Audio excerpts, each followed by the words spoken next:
नमस्कार दोस्तों, आप सभी का स्वागत है मेरे चैनल नॉलेज का संसार में। तो दोस्तों, हम पढ़ रहे थे दिल्ली सल्तनत के बारे में। अब तक हम दिल्ली सल्तनत के ऊपर 2 वीडियो बना चुके हैं, जिसमें हमने कुतुबुद्दीन ऐबक और इल्तुतमिश के बारे में पढ़ा। ये दिल्ली सल्तनत के ऊपर मेरा तीसरा वीडियो है और इसमें मैं आपको बताऊंगी रज़िया सुल्तान के बारे में, जो कि एक महिला थी, लेकिन फिर भी किसी भी रूप से पुरुषों से कम नहीं थी। उसने अपने हर क्षेत्र में पुरुषों को बराबर की टक्कर दी और विजय हासिल की। रज़िया सुल्तान के बारे में डिटेल में पढ़ने से पहले मैं आपको इनके बारे में कुछ इंपॉर्टेंट फैक्ट्स बताना चाहती हूँ फ्रेंड्स, जो कि बहुत इंपॉर्टेंट हैं और इनमें से कोई ना कोई क्वेश्चन हर बार एग्ज़ाम में पूछ लिया जाता है। जैसे कि रज़िया सुल्तान का पूरा नाम क्या था, तो इनका पूरा नाम था जलालुद्दीन रज़िया, लेकिन इनको प्रसिद्धि जिस नाम से मिलती है वो था रज़िया सुल्तान, क्योंकि लोग इनको इसी नाम से जानते हैं ज़्यादातर। और इनका जन्म हुआ था 1205 में। बर्थ प्लेस पूछ लिया जाता है फ्रेंड्स, तो वो था बदायूं। उसके अलावा इनकी मदर का नेम पूछ लिया जाता है कुतुब बेगम, और इनके पिताजी का नाम जैसे कि आप सभी जानते हैं इल्तुतमिश की बेटी थी, तो इल्तुतमिश का पूरा नाम क्या था, शमशुद्दीन इल्तुतमिश। और इनकी मैरिज हुई थी मलिक अतुलिया से, जो कि भटिंडा के सेनापति थे, और इनकी मृत्यु हो जाती है 13 अक्टूबर 1240 को कैथल में। सो फ्रेंड्स, शुरू करते हैं आज का टॉपिक रज़िया सुल्तान। पढ़ते हैं इनके बारे में सभी इंपॉर्टेंट फैक्ट, कोई बिल्कुल डिटेल में। सो फ्रेंड्स, सबसे पहले मैं आपको बता दूँ कि इनका जो रियल नेम था वो था जलालुद्दीन रज़िया, लेकिन दुनिया ने इसको जिस नाम से जाना, या फिर यूँ कह सकते हैं हम कि जिस नाम से इन्होंने अपनी पहचान बनाई, वो था रज़िया सुल्तान या फिर रज़िया सुल्ताना। ये कुल 3 भाई बहन होते हैं, 3 भाइयों की इकलौती बहन होती है। रज़िया जब शासन में आती है जो तुर्की शासक होते हैं वो इसको एक उपाधि से नवाजते हैं, दिल्ली सल्तनत की सुल्तान, जो कि इनके बारे में एक बहुत ही इंपॉर्टेंट फैक्ट है। अक्सर एग्ज़ाम में ये पूछ लिया जाता है कि तुर्की शासकों ने रज़िया को कौन सी उपाधि दी, या फिर दिल्ली सल्तनत की सुल्तान की उपाधि रज़िया को किसने दी। तो क्रॉस करके क्वेश्चन को कुछ भी पूछा जा सकता है, तो आप इसको याद रखिएगा कि तुर्की शासकों ने रज़िया को उपाधि दी थी दिल्ली सल्तनत की सुल्तान। और सेकंड पॉइंट है, वो भी इनके बारे में एक इम्पॉर्टेंट फैक्ट है कि इन्होंने कब से कब तक शासन किया, तो इन्होंने किया 1236 से 1240 तक, कुल 4 वर्षों के लिए शासन में रहती हैं। इसके जो नेक्स्ट पॉइंट है, it's also very important. Razia Sultan उस समय में पहली मुस्लिम महिला थी जो कि शासन में आती है, और तुर्की इतिहास में भी ऐसा पहली बार हुआ था क्योंकि कोई महिला जो है वो शासन में आई हो।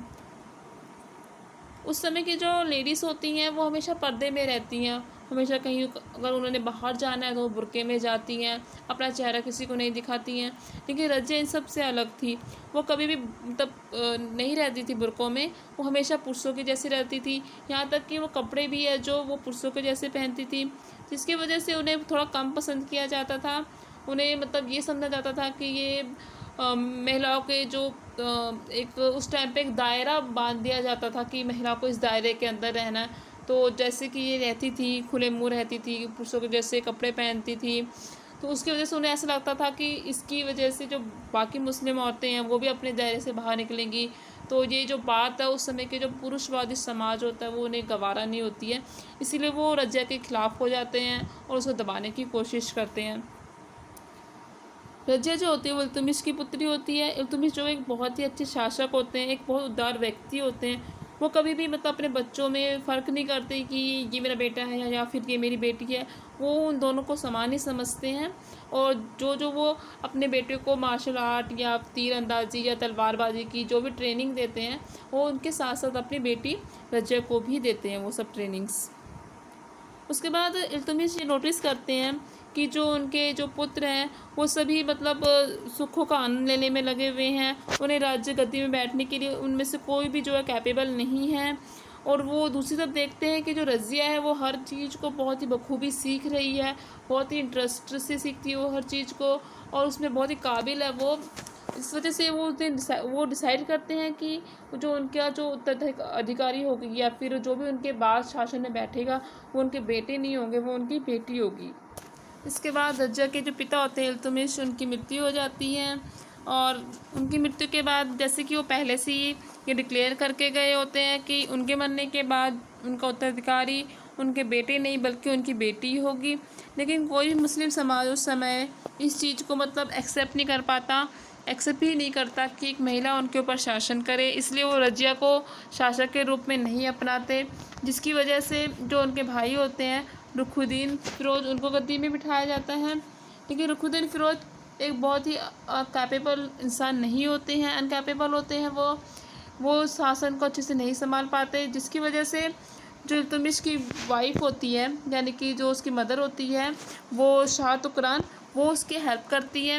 लेकिन सिर्फ 6 महीने के बाद ही इन दोनों की ही हत्या कर दी जाती है 9 नवंबर 1236 को। इसके बाद रज़िया 10 नवंबर 1236 को शासन में बैठती हैं। वो जलालत उद दीन रज़िया नाम से शासन में बैठती हैं।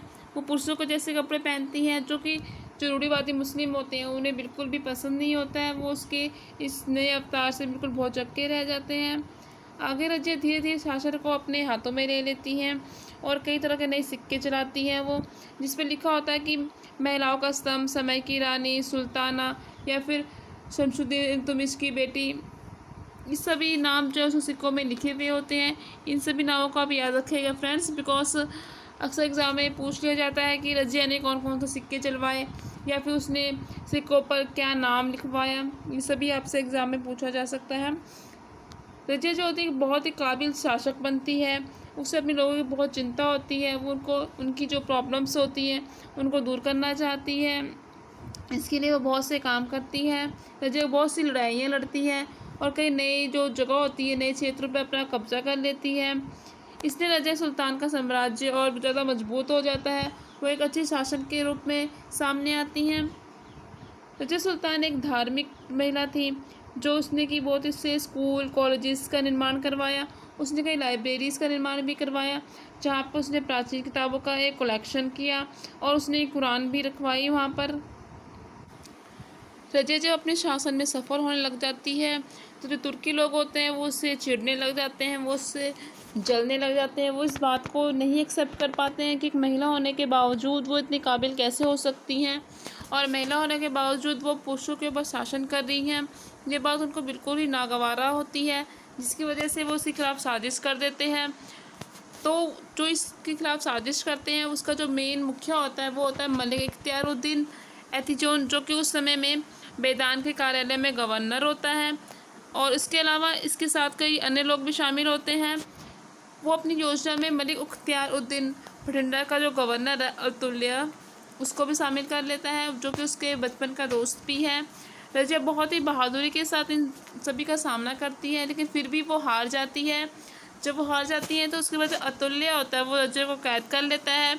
रज़िया के कैद में होने के बाद जो उसका भाई होता है, भाई मयूरुद्दीन बहराम शाह, वो सियासत पे कब्जा कर लेता है। आगे पढ़ते हैं फ्रेंड्स रज़िया सुल्तान के कुछ कार्यों के बारे में जो उसने अपने शासन के दौरान किए। रज़िया सुल्तान पहली ऐसी महिला थी जिसने दिल्ली पर शासन किया। वो बहुत ही साहसी थी। उन्होंने एक महिला होकर भी बहुत से साहस के साथ कई लड़ाइयाँ लड़ी और उसमें सफलता प्राप्त की। रज़िया जो कि बहुत ही अच्छी शासिका होती है, अपने लोगों के बारे में वो काफ़ी अच्छा सोचती हैं, लेकिन कुछ लोगों की साजिशों की वजह से वो हार जाती हैं, जिसकी वजह से जो उनका शासनकाल होता है वो ज़्यादा दिन तक नहीं चल पाता है और फिर रज़िया की मृत्यु हो जाती है। पढ़ते हैं उनकी मृत्यु के बारे में। अतुल्या जो कि रज़िया का एक बचपन का दोस्त था, जिसने कि उसको कैद करके रखा हुआ था। ऐसा बोला जाता है कि अतुल्या ने उसे कैद जरूर किया था, लेकिन वहाँ पर उसको सभी तरह की सारी सुविधाएं प्रदान की हुई थी। आगे चलकर रज़िया और अतुल्या जो होते हैं आपस में मैरिज कर लेते हैं और जब वो अतुल्या के साथ शादी कर लेती हैं तो अपने शासन को दोबारा पाने की सोचती है, जिसमें वो दोबारा से दिल्ली आती है। लेकिन दुर्भाग्य से यहाँ पर भी वो एक बार फिर से हार जाती है और उसे दोबारा से हार का सामना करना पड़ता है। जब वो हार जाती है तो दिल्ली से उसे भागना पड़ता है।